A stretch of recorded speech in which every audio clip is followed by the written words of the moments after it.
This is Jeremy Zwinger with the Rice Trader, just summarizing the March 4th TRT report. We are actually just back from Dubai, where we spent the week at Gulf Food and just meeting some of our clients. I think that's a good place to start, if we can, just to kind of summarize some of the thoughts, some of the things going on. And so I'm just going to share my screen here as we talk. And part of that is just the regular talk, of course. And I'm going to go through a few of the main points and kind of get back to the TRT of what we're seeing this week. But the first main point, which I made and was kind of talked about heavily, is, how can we compare this market to 2000 level? What was happening back in the 2000 level? How high was consumption and production? And in that level, consumption was much, much, much higher than production at this time. At this point in time, we actually have a much, much, much higher production. And you're seeing this in all things, very high soybean stocks, very high rice stocks, wheat stocks. And a very good point was made by some that, well, Jeremy, we got to take China out of this question, which I don't fully agree, because China and India have about 20+% of the world's population. But people try to question the data out of China. If you look here, even, if you take China out of the world rice ending stocks are extremely high as well. In fact, tighter than much of the 2000s type time. Much, much higher stocks, in fact. Now you add China in, which again I think is critical, especially as they're becoming a very large importer and exporter. And in fact, one of the things we say in the TRT report is the new estimates have them the 4th biggest exporter in the world, likely ahead of both the US and Pakistan, just behind India, Thailand, and Vietnam next year. That stocks are extremely high. But also, as we look through this, there's other key points. Again, we can look at the stocks from China. They have 79% to 80% of their total rice per year consumption storage, 75% of corn, soybeans 18%, and I think I missed the wheat one. It's 117% of total wheat stocks. So very, very high stocks.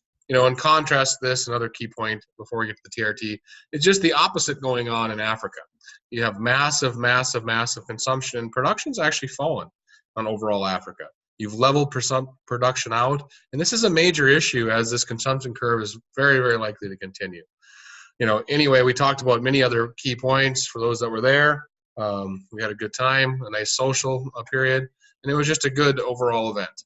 So with that, let's get back to the TRT, and I'm just going to share the first page. Obviously, when I look at this, and I'm going to pull up the daily as well, what do I do as an executive, and what do most guys do?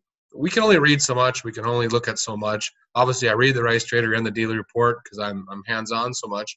But I like to look at the key things. Even in the weekly or daily report, I look at the news. I scan it for key areas I'm interested in.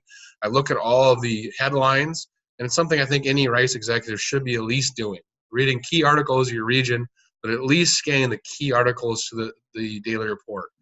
This report is very helpful to global trade. Not only do you get the rice prices on the top here, when you look at this, you also get the key areas of everything. So when you go through, it's the same as the Rice Trader. We go here, and we've added a new table this week, which kind of quickly summarizes global prices just in one table. You don't have to go around and you don't have to do key things. So it's a key additional report. As our outline says, there's a lot of key things going on. Especially in China. There's interest from China again, talk of 5 million tons in the coming year. On the same time, we're seeing some major issues from different areas where we look at what's happening. Definitely some lighter trade, where Thailand's starting to show some slowness in some levels, and in addition to Vietnam getting some sales this week on their extremely low price.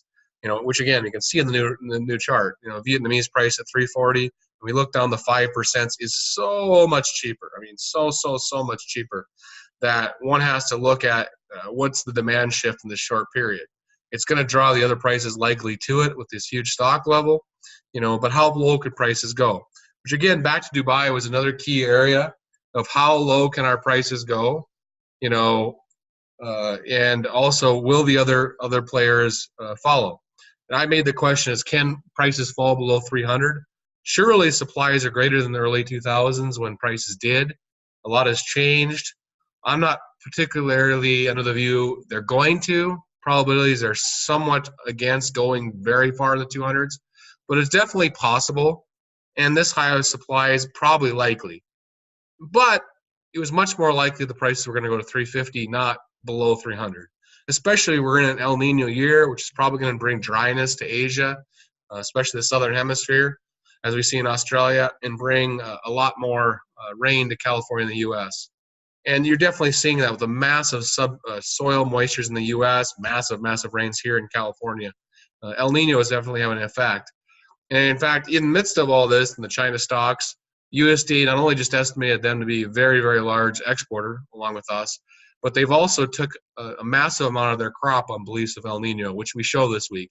As much as 7 million tons of paddy is their estimate down, which would be a surprise. That's quite a drop in 1 year, just on a belief that El Nino is going to affect the Asian crops for sure. So we definitely need to watch this. There's a lot of other key points to look at, as we say here. Myanmar sold extremely cheap. Vietnam's got good demand. And again, these are the summaries. You know, for all of us to read this is key, to look at the prices is key. But there's just a lot happening. In addition to that, of course, I always go through this first page and the page below. We're also having an update on Saudi Arabia, South Korea, Australia, and China this week. And of course, we do the in-depth monthly summary of Vietnam. And I also, when I look at this, to help you all, but we all should, just to make it easier, we've all done summaries of each of the key areas for the rice trader to make it a lot easier than it used to be to pick out the key points. So for a reader, you really, if you're going to just get a quick summary versus getting the data, you can only read a couple pages, read the key summaries for the week on each of the reports. The staff does a great job of summarizing a lot of these key points. For the higher end decision maker, I mean, I believe the rice trader continues to have so much good data. If you just look at the prices, you look at the shipments, look at what's going on, it's important to get into the report and watch it closely as well. But you know, with that, it's been a good summary, I think, of the overall report. I think you know, this week is a good summary, and with that, I'm just going to stop my sharing here and get ready to say goodbye. We also, just a quick update, we know we've been changing these videos and doing our best to help. We're also just going to be going to better video next week. And with that, I appreciate summarizing the rice trader, and Jeremy Zwinger signing off.